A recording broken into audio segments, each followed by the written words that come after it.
Ngosingiphe uthando luyabekezela. Ngiphe uthando lunobubele. Thando yisipho sedlula yonke imfuyo Yesu. Isipho esihle Nkosi ngiphe uthando. Ngingashumayela ngenze izimanga kakhulu.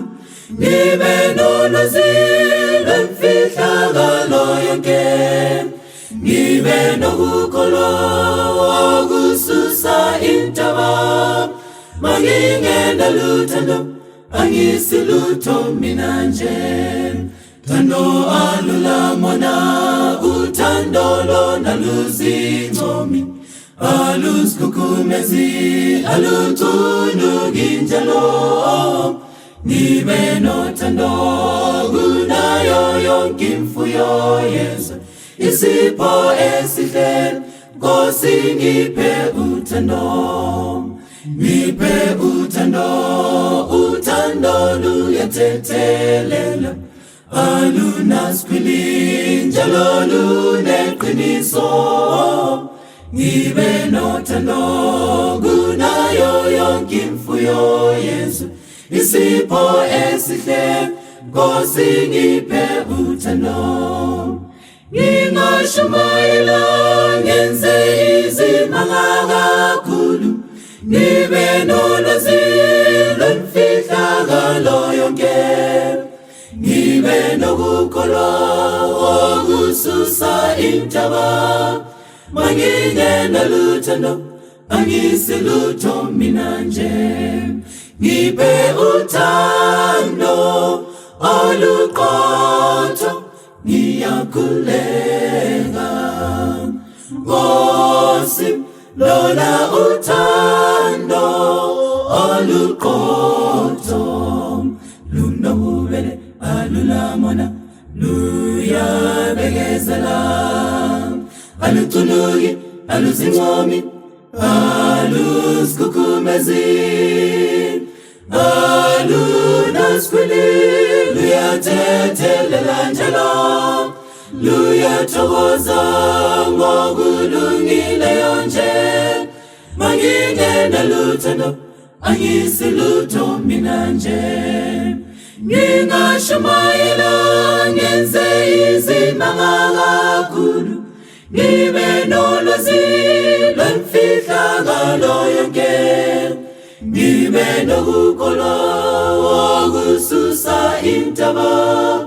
Mangingena luthando angisilutho mina nje.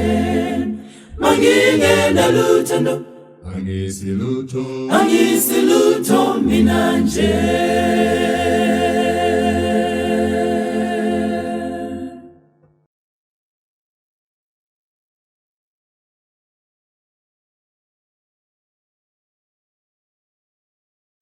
Lowo ohamba ekhala efaza inhlanyelo. Wangwanyani enothando uyothola umusa.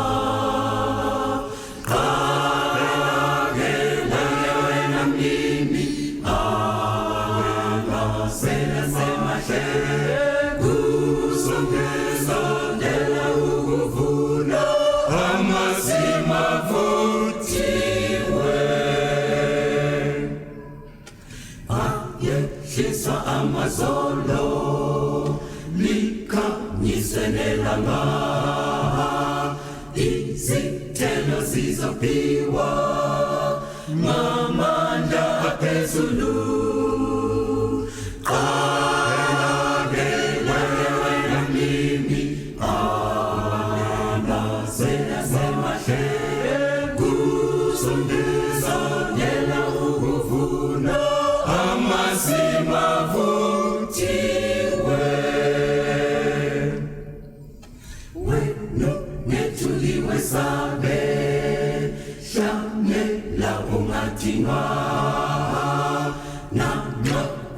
Maqinisa uzokutha ngesihle.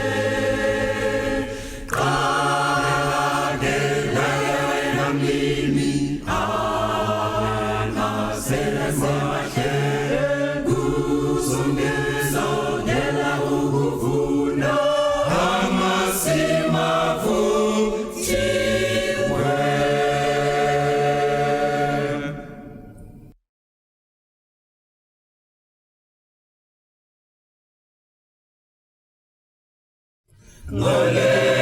mingi itilongolikhala ngizakuvuka mphinde mvuke kanye Nkosini kulelo zekuhlala abangcwele bodwa ngizakuvuka mphinde mvuke kanye ngizavuka kanye nini abangcwele bodwa uthokoza umphefumulo wami vuka mphinde mvuke kanye zashiya inhlupho kuleli selesono ngizakuvuka mphinde mvuke kanye Nkosini zobona bonke abakade bahamba ngizakuvuka mphinde mvuke kanye ngizavuka kanye nini abangcwele bodwa uthokoza umphefumulo wami vuka mphinde mvuke kanye nabangcwele ngizohlabela ingoma ngizakuvuka mphinde mvuke kanye Nkosini masinyane ngizohamba nabangcwele ngizakuvuka mphinde mvuke kanye ngizavuka kanye nini abangcwele bodwa uthokoza umphefumulo wami vuka mphinde mvuke kanye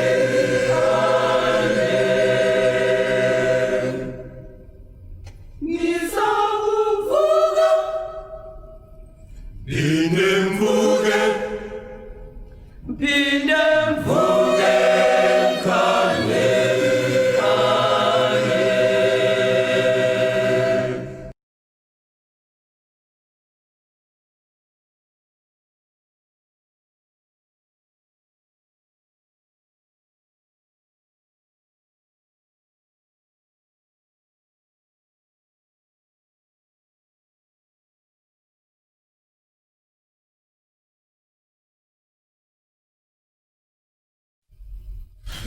Ujesebuya ezothatha ibandla bazovuswa bona bonke labo abalele ukumhlangabeza uma sisaphila soba nesimo esisha sizohlangabeza Ujesebuya ezothatha ibandla bazovuswa bona bonke labo abalele ukumhlangabeza uma sisaphila soba nesimo esisha sizohlangabeza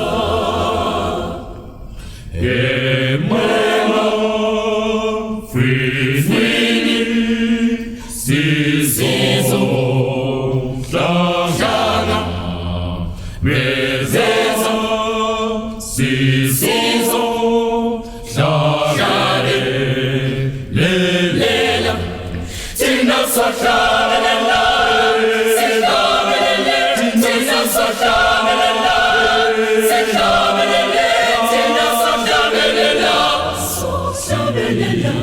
Ongcwele onkosi thina sohlabela thina sohlabela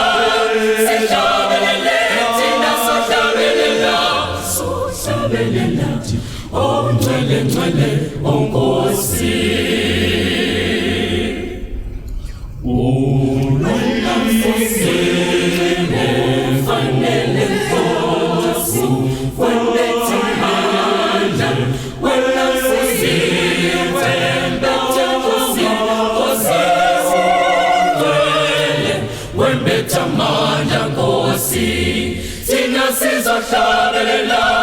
sihlabelele modumo lokho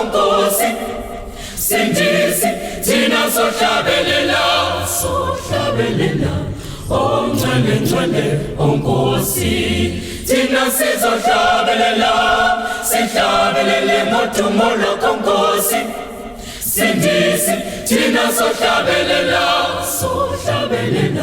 ongcwele ngcwele onkosi wonke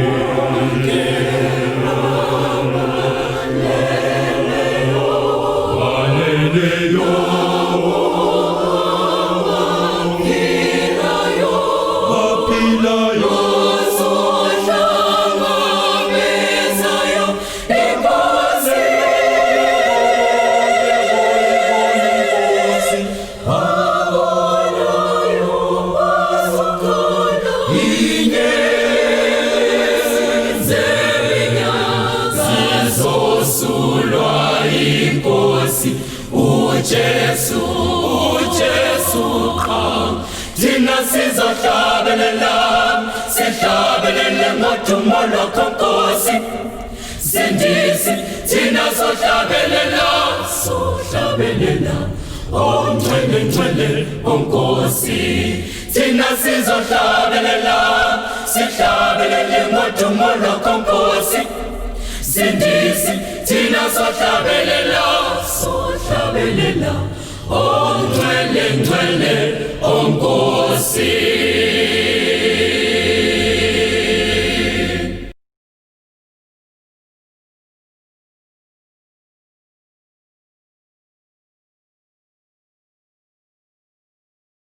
Skole sihle sasedeli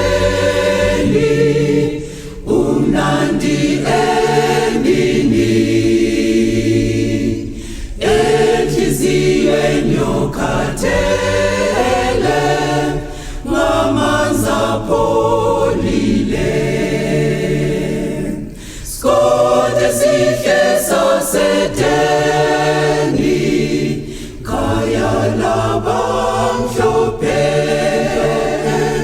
kaningi emagagazini ngibhubha ngokuphumula enhliziyweni yokhalayo imine khanyayo inenculo nengilosi liza nobukhosi Skole sihle sasedeni kaya labamhlophe kaningi emagagazini ngibhubha ngokuphumula nalikhaya nomsindisi nabo abekazi kuphakamela phezulu ingoma enzulu Skole sihle sasedeni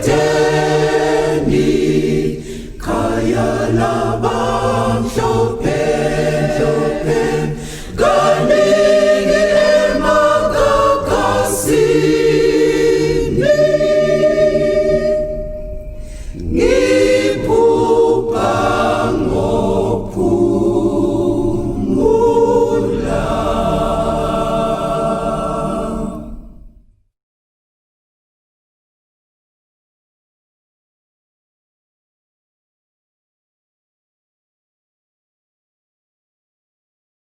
uJesu ngumalusi uyakubizela phakathi esibayeni kukhona indawo woza kusenamhlanje khona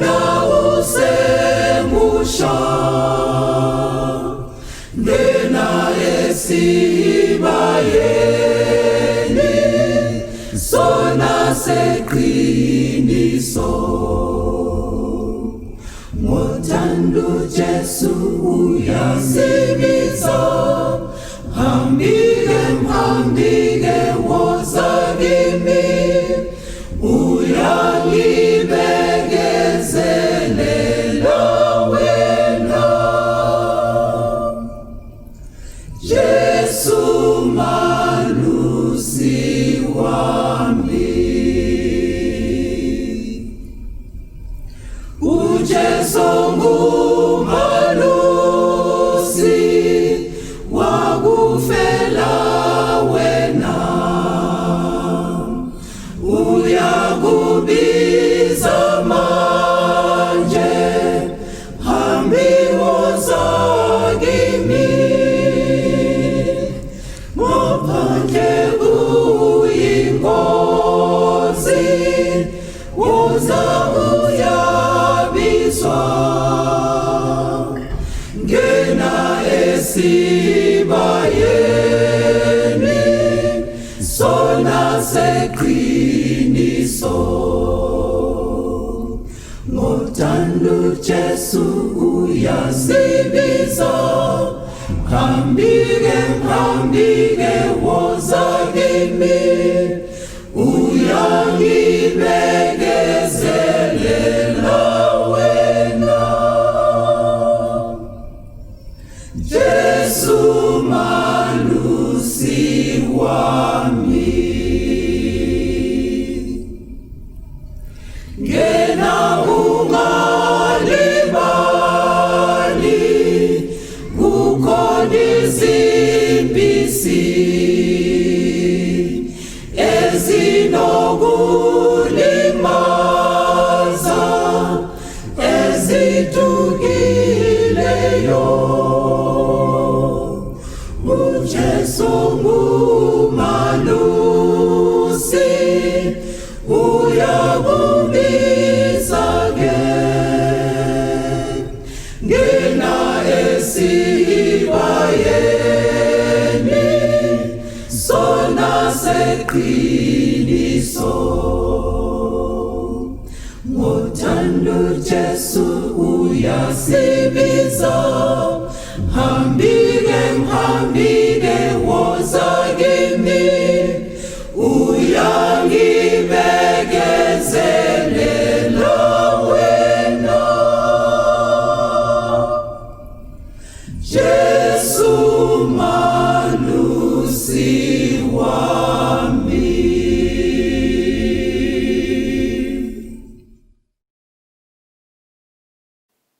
Good afternoon, brothers and sisters.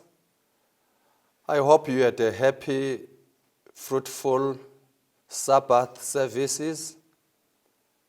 Today we are looking under the Department of Stewardship. We would like to take time to discuss the topic on how we can help one another to at least meet the basic needs for each member of this church under the current situation. As you know, stewardship is not only concerned with helping members to become faithful stewards, but it is a department that is meant also to empower each and every member to at least ensure that he meets his basic needs on a day-to-day living. At the end of this presentation, I will request for some responses from each and every one of you who is willing, and you will have to send your responses through the WhatsApp number 0712 408 124. I'm saying this at the beginning because as we go through the lesson, I invite you to prepare for some testimonies as to what the Lord has done for your life at this most hectic period in life. We are discussing 3 secrets to successful living amidst crisis. One truth about humanity is that we all have an intrinsic, unquenchable desire and yearning to launch our lives towards a successful, trouble-free, comfortable future living. Therefore, different people pursue different avenues to their success stories, which is the attainment of their desired end. Your means of livelihood could be in the area of mining. Some do retailing. Some are into different industries, education, transport, ministries, pastoral ministry. Some are doing farming. Some have self-help projects and so forth. But what COVID-19 has done and continues to do leaves behind a trail of unforgettable anomaly with no parallel. If it is true that because of the magnitude of the opposing forces against a jet, as it was its ascent, it has been designed to expend at least a third of its energy in taking off and gaining altitude, and thereafter less energy in maintaining that altitude. Let's agree, friends, that your recovery from the dampening effects of COVID-19 undoubtedly calls for your greatest and single-minded resolve, attention, engagement, and effort. One source speaking on COVID-19 said, "But COVID-19 is much more than a health crisis. By stressing every one of the countries it touches, it has the potential to create devastating social, economic, political crisis that will leave deep scars." We are in uncharted territory, he said. Many of our communities are now unrecognizable. Dozens of the world's greatest cities are deserted as people stay indoors, either by choice or by government order. Across the world, shops, theaters, restaurants, bars, churches are closing. Ryder, the ILO Director General, also had this to say about the effects of COVID-19. He says workers and businesses are facing catastrophe. In both developed and developing economies, we have to move fast, decisively, and together. The right urgent measures could make the difference between survival and collapse. Meanwhile, it is estimated that more than 4 out of 5 people, that is 81%, in the global workforce of 3.3 billion are currently affected by full or partial workplace closures. Workers and businesses are facing catastrophe in both developed and developing economies. The choices we make today will directly affect the way this crisis unfolds and so the lives of billions of people, he added. Every day, people are losing jobs and income with no way of knowing when normality will return. Small islands, nations, heavily dependent on tourism, have empty hotels and deserted beaches. The ILO estimates that 195 million jobs could be lost as a result. Who, therefore, in hearing all this, today can dispute that as humanity, we have reached the most defining moment of our lives? Bracing ourselves, both individually and corporately, to face this historic calamity head on is non-optional, but a must if one is to keep afloat. It is my desire, therefore, that today we help one another find out what are the key secrets that would help each one of us manage a meaningful living despite what we are going through.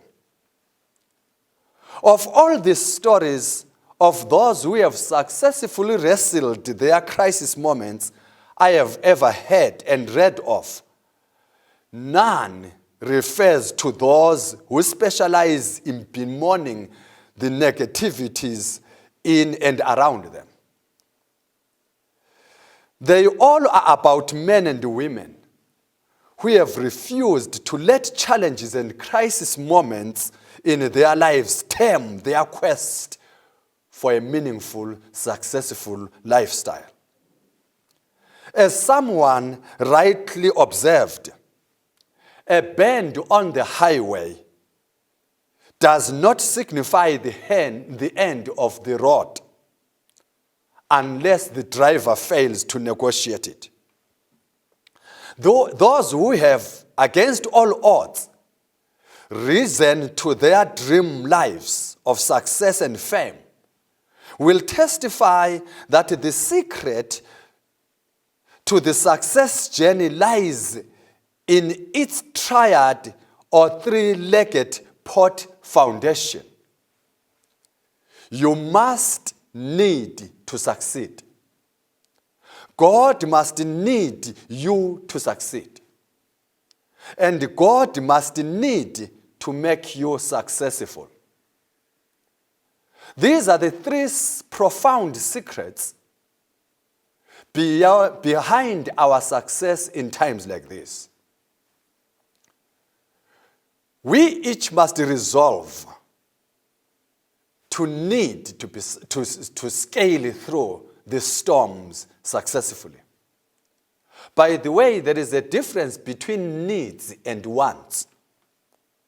Wants are those things that you wish for, that you desire, but you can do without. But a need is that which you cannot do without.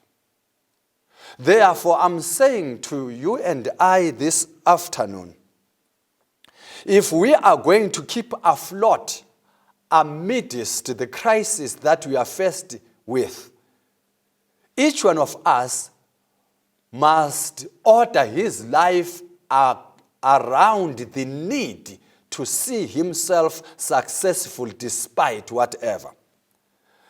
And God must see the reason why he should have you successful.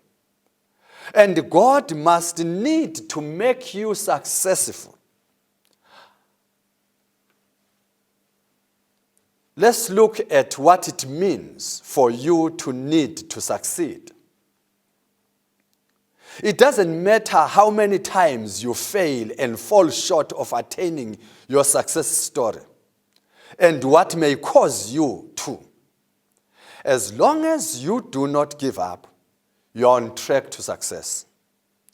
Unless you are focused and positive in your desire to reach your destiny, very little will ever materialize in your journey to success. There are four things that characterize one who needs to succeed. Discontentment is one. Defining what success means to you as an individual is another. Focusing on your destiny is the third one. And finally, you should refuse to give up. Discontentment with the now. The most desperate and hopeless people the world has ever accommodated and had to bear with have been those who have a poverty-suffering mentality. Those people who mistake suffering with spirituality and humility. People who are allergic to making it to their desired end. People who gloat over how they have suffered and are prepared to suffer till they attain to the land of the sweet by and by. And the people who, if need be, would rather enjoy being martyrs of poverty and suffering than tell a story of what the Lord has done for their lives. Somewhere in the world, there are people who look forward to Sabbaths so they can meet others and tell them how much suffering they have endured in the 6 days, than see the Sabbath as a time of testifying of the great things and recounting how the Lord has blessed them. Instead of singing, praise God from whom all blessings flow, there are those kind of people who would rather look for an opportunity to say how the devil has buffeted them. To such, success belongs to a chosen few, highly favored by God and not them. Success, friends, I want to suggest, begins when you begin to refuse predestining your future to a life of suffering and poverty. You should be discontented with your current setup. Defining your success story. Successful hunters know that you do not have to wait till your prey visibly presents itself before you to give it a chase. Instead, they sniff their lead from the spores and track it through the thickets till they catch it. Unless and until you know how your success story feels and smells like, you are more likely to spend the rest of your life pursuing other people's dreams and stories. Defining your success story, therefore, gives you the edge to expend your energies in pursuing your own prey. You need to say, if only you could help me, if only I can get to that point, my life will be better. The third point is being focused. Being focused has that idea of keeping an eye single to where you are going and refusing to be distracted even by the worst setbacks like COVID-19. Unless you are focused and positive in your desire to reach your destiny, very little will ever materialize in your journey to success. Don't give up. It does not matter how many times you fail and fall short of attaining your success story. It does not matter what might come as mountains before you. As long as you define your accent and do not give up, you are truly on your way to success. According to Oliver Holmes, greatness is not in where we stand, but in what direction we are moving.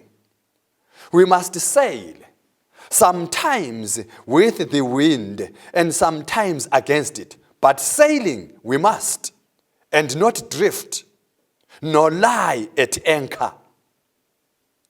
We need to define what it means for us to live a meaningful life. You need to define what it means for you to live a life that is above the effects of COVID-19. Therefore, as we said, first things first, you must need to be successful. Number two, God must need you to be successful. Have you ever read these verses from Psalms 127, verses 1 and 2? If the Lord does not build a house, then those who build it work in vain. If the Lord does not guard a city, then the watchmen stand guard in vain. It is in vain for you to rise early, come home late, and work so hard for your food. As long as the Lord is not there, all these are to no avail. Is it possible that you are part of those who have never figured out how God fits into the puzzle of human success? Perhaps you even don't think He is necessary. If ever, not an obstacle to your reaching the epitome of the ladder to your success. If you are such, you are not alone. You are not the first person to think so. One time David said, he was actually grieved that those who went it alone seemed to be doing well, while he and many others who invoked and involved God and looked up to Him in achieving their ends somehow struggled all the way with no meaningful success. But know what? David says, after tracking the end of such people, he testified their end was worse than his and his fellow believers.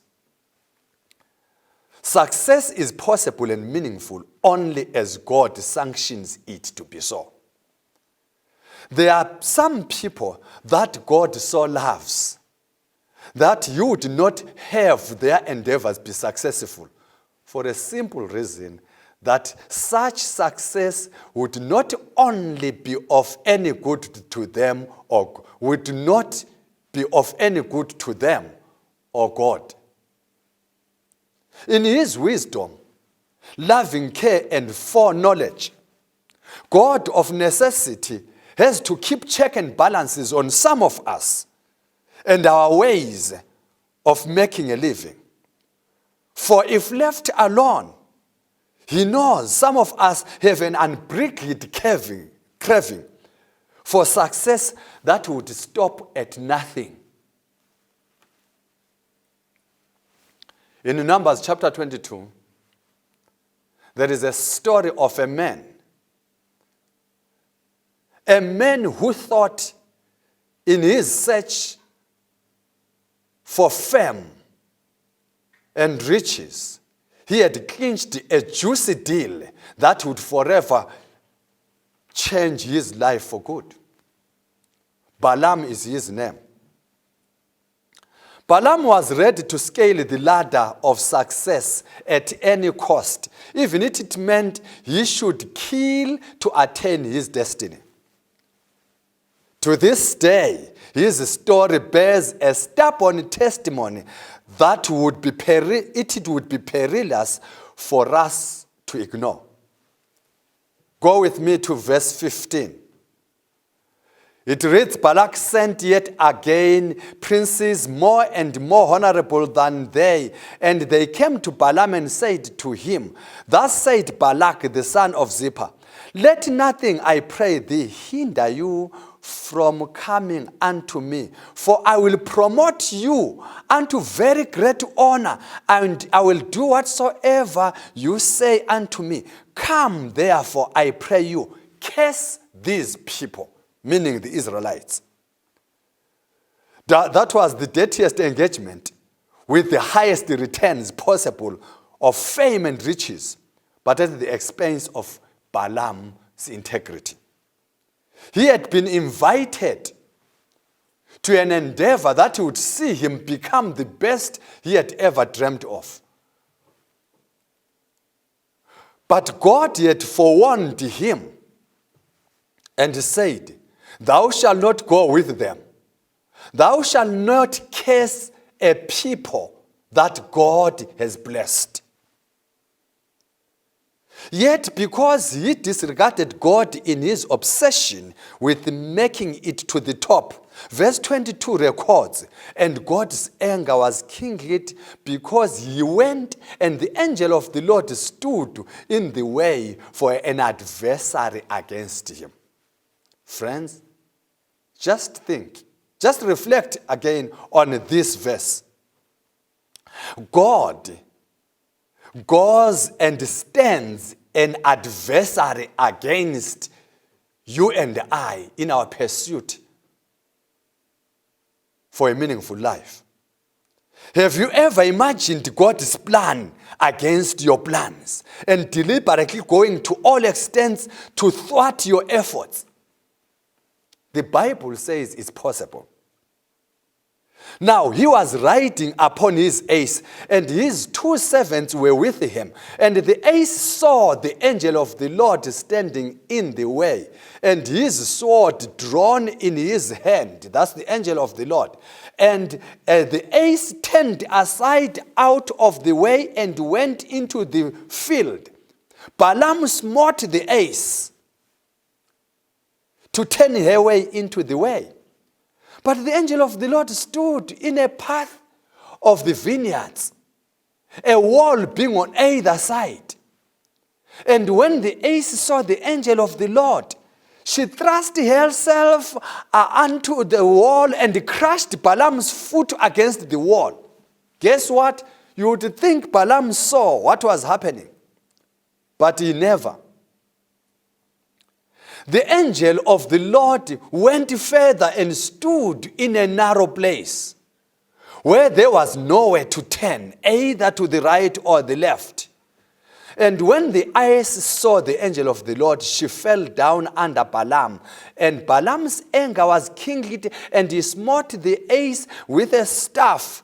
And the Lord opened the mouth of the donkey, and she said to Balaam, "What have I done unto thee, that you have beaten me 3 times? And Balaam said unto the ass, "Because you have mocked me.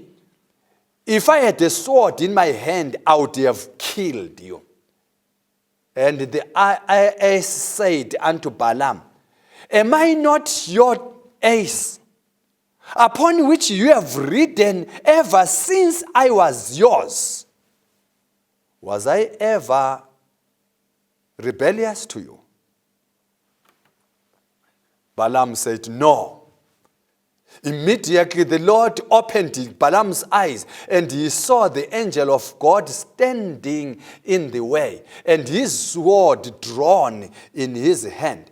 And he bowed down his head and fell flat on the face.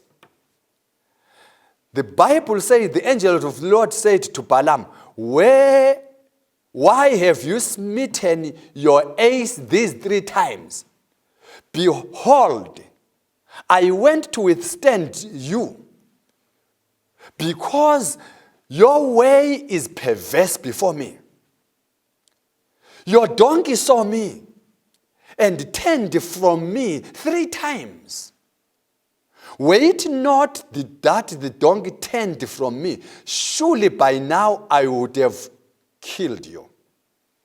And Balaam said to the angel of God, "I've sinned, for I did not know that you stood in the way against me. Now therefore, if it displeases you, I will get back again." That's chapter 22, verse 34. May I say to you and I, friends, blessed is a man or a woman who is wise enough to recognize God's approval or disapproval of the means and methods by which we set out to act our desires. And the safest advice is that of seeking God's guidance and will all the way as we pursue our means of livelihood. If you read the story further, you will discover that Balak persistently went back to Balaam and persuaded him to go and curse the people of God.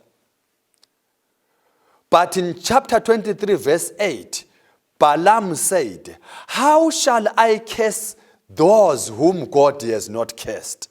And how shall I defy whom the Lord has not defied?" What Balaam seemed to say at this point was asking how possible it is for a Christian to succeed in pursuing agendas that God has not sanctioned. How possible is it for you to be successful in going errands where God is not part of that decision? His final decision was that he would never entertain or embark on a transaction that is not God approved. He would rather die in faith than try to gain the whole world through dubious means. So friends, I'm saying to you, when you are sure you want to go for that means of livelihood, check and find out if God sanctions the way you want to do it. Number 3, God must need to give you success. Unless God gives you success to your plans and efforts, you are sure to run at a loss. Depending on your orientation, religious beliefs, and cultural background, and worldview, your understanding of these 3 secrets to success may differ. However, there is one unifying fact about the quest for success. It is realizing that as humanity on our own, we do not have all it takes to be successful. Humanity somehow unanimously ascribes its success to the aiding of some power or some source outside itself. A power that comes into play in our day-to-day endeavors to cause us to be successful or not. True, man has introduced strategies. We have methods and tips on how to become successful. But those who have backed their way to success will always acknowledge that having the right business ideas, strategies, execution approaches, resource bases, and economic condition is not a guarantee for success. Success takes more than you have and can do. The would-be successful are those who have always known that there is more to success than the mere pulling together of strategies, energies, and resources. There is one critical component and or influence to success. Sometimes some people have called it luck, good or bad. Abanye bathi inhlanhla kumbe ngumnyama in my mother tongue. Blessings or curses, according to those who believe in the Bible. Despite the seemingly different beliefs surrounding the factors to success and depending on the background, one thing is common with all humanity. And that's the thread that believes that human beings are all subject to an external force or influence that somehow determines the outcomes of our endeavors. Interestingly, the English, the Africans, and the Christians share this belief, some unconsciously, whilst others is a practiced way of life. Whether you want it to call it luck or blessings, it all amounts to one fact, that none of us is in total control of our success stories.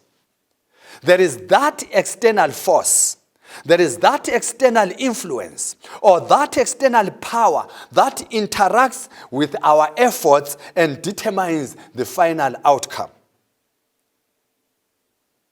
the Bible, and indeed a number of our African believers have come to ascribe that force or power to the prerogative of God. Be we Christians or not, there is a belief, especially in an African system, that there is a God somewhere who has the power to cause us to be successful or not. Christians also believe the same. You and I guess you believe in the same God who can cause and influence or empower our plans and efforts to be successful. According to the Bible, Proverbs 19, verse 21, there are many plans in a man's heart, but the counsel of the Lord is the one that stands. Another version says, there are many plans in a person's mind, but it is the counsel of the Lord which stands. There are many devices, the King James Version says, in a man's heart. But all those plans, all those devices, all those endeavors, they are determined by what God does or does not do on them. The Bible further says, the mind of a man plans his way, but the Lord directs his steps. That's why the wise man would say, commit your ways to the Lord, and your plans will be successful. Your plans are sure to be reliable and certain if they are committed to the Lord.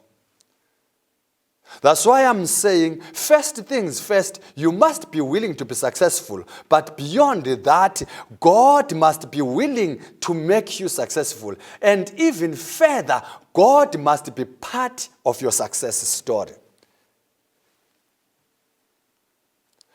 In 1 Samuel 2, verse 7, the Bible argues that in his infinite power, the Lord holds the ability to impoverish and make wealth or to humble and exalt humanity. This brings us to the most important part of our discussion and the last component of our topic, covenant empowerment. By covenantal empowerment, is meant that God has always wanted to have a relationship with humanity that benefits us. It is a relationship in which God, as the superior part to the covenant, graciously avails and fulfills his promises to protect, provide, and prosper us in whatever we do. As human beings, on the other hand, we are beneficiaries of the divine covenant gifts. Ours is to freely accept and partner with God as he assists us to attain to those levels of meaning in our lives. According to Honeycomb and Engelsma, the greatest good, the highest privilege, and the supreme bliss for humanity is the covenantal empowerment that God extends to each one of us. In fact, the idea of a covenantal relationship between God and human beings is so basic and so overwhelmingly predominant in the scriptures that both the Old and the New Testament, as we call them today, are in fact known as the Old and New Covenant, which means that agreement that God always wants to have with human beings. Both the Old and New Testament tells of a God who wants to partner with us as human beings as we pursue our means of livelihood.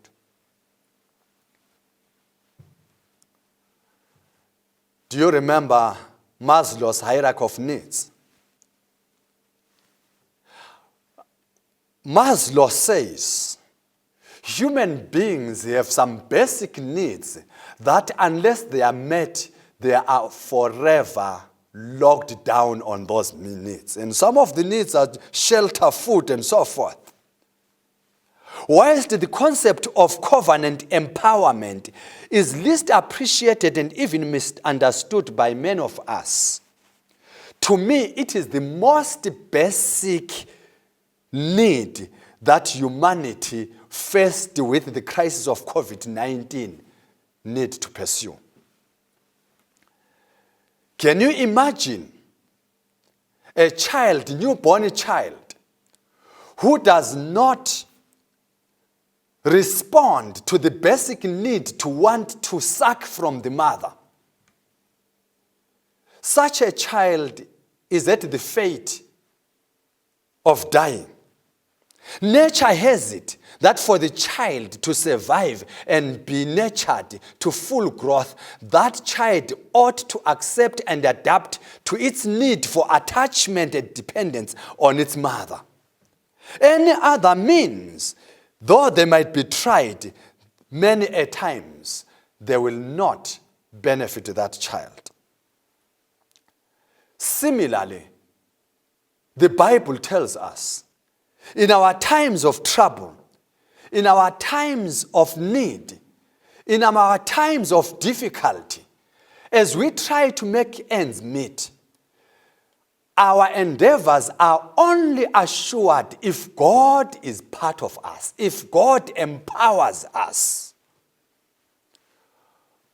Of the many advantages found in partnering with God is one that I would call resiliency, the ability that God can give to us in times of our trial and tribulations, to be able to bounce back after being knocked down. Paul says in 2 Corinthians 4, verse 7 to 13, we have this treasure in earthen vessels, that we are afflicted in every way, but we are not crushed. We are perplexed, but not despairing. Persecuted, but not forsaken. Struck down, but not destroyed. For we who live are instantly being delivered unto death, but having the same spirit of faith according to what is written. What message did Paul intend conveying to us who are living in times of COVID-19? Paul intended telling you and I that under normal circumstances, when human beings encounter challenges of a crisis magnitude, it ought to crush us. It ought to render us despondent, feel forsaken, struck down and desperate, helpless and be destroyed. But Paul says, God has the ability to cause us to withstand the pressures of the crisis like we are facing now. He therefore intends letting you and I know that only in God lies the affinity for you to bounce back from the effects and the most callous moments of our lives.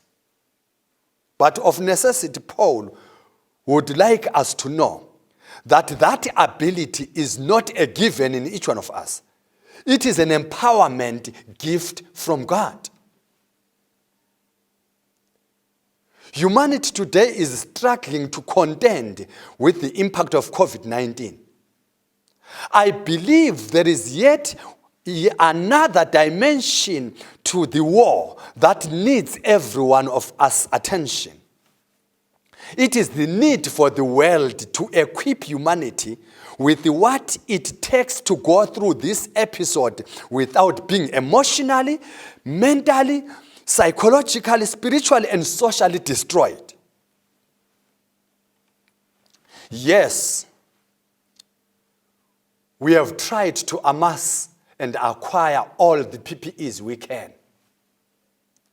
But when you suddenly wake up with no job and no chance of getting another, when your business goes under and you have no means left to sustain you, when you are locked in for months with a spouse in an unfulfilling marital relationship, when your loved one, sometimes the very breadwinner you look up to, dies and you are not there to bury them, when you lose your property to daring thieves and are robbed of your hard-earned car money, name it.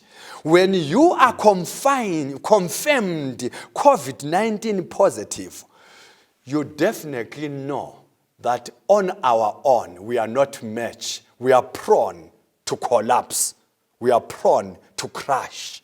It is at that moment when you come to a rude awakening that your chance of survival is not a matter of age, it's not a matter of gender, it's not a matter of experience, background, social or financial status or friendship base you have.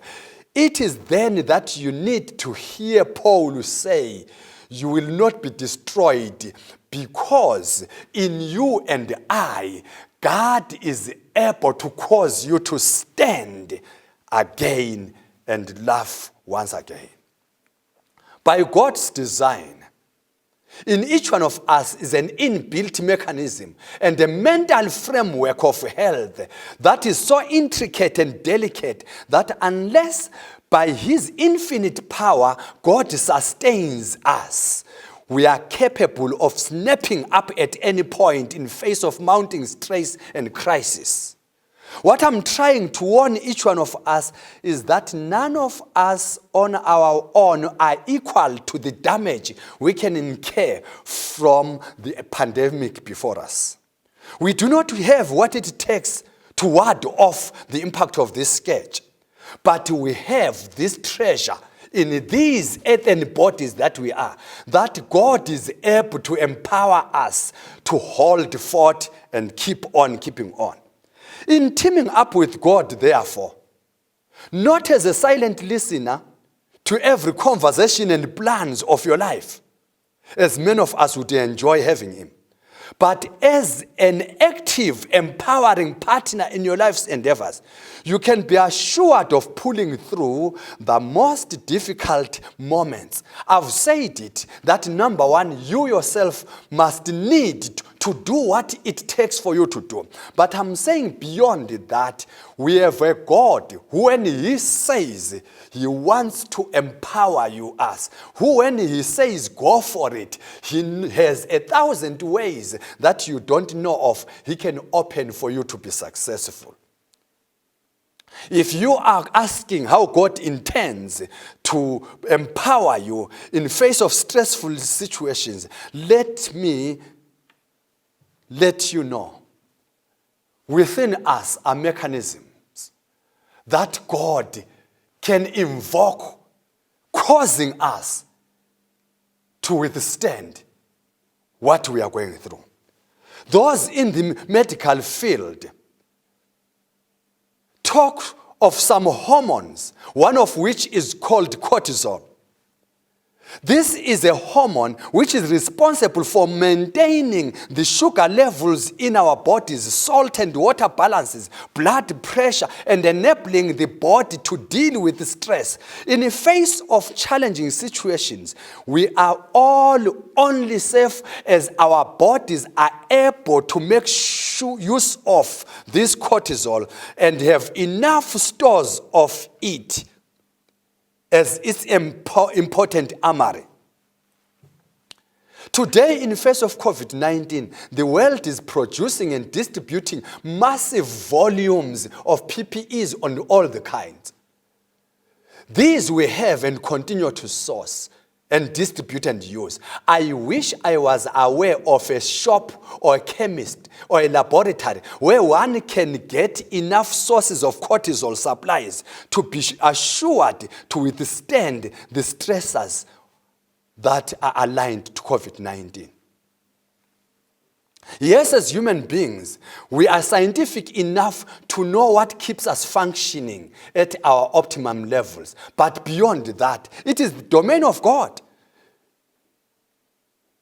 the omnipotent and omniscient God, who is able to enable our systems to produce, store up, and distribute the right quantities of the hormones like cortisol, adrenaline, and serotonin, which are needed to face different situations that invade our beings and doings. Let me end by saying, in face of our challenges, some of us, when we hear and experience losses, we snap and just suffer stroke, our blood pressures. So many diseases that are associated with these stressful situations have taken a lot of us and crushed us in just a moment because of what we are going through. They tell me that adrenaline is used for us to be able to fight or flee. But there are times when that adrenaline is not enough to keep us on a fighting mode for too long. Cortisols are depleted in the process. As a result, we get into depression, where we have that feeling of indecision, anxiety, feeling of loss of care, vigor, creativity, and loss of steam. Some of us, we end up entertaining thoughts of death, negativity, and becoming susceptible to negative life, family situation, and stress-related crisis. Marriage breakdown and loss of friendships and so forth. We suffer depression, and suicide is our only way out. A lot of us have given up in such times.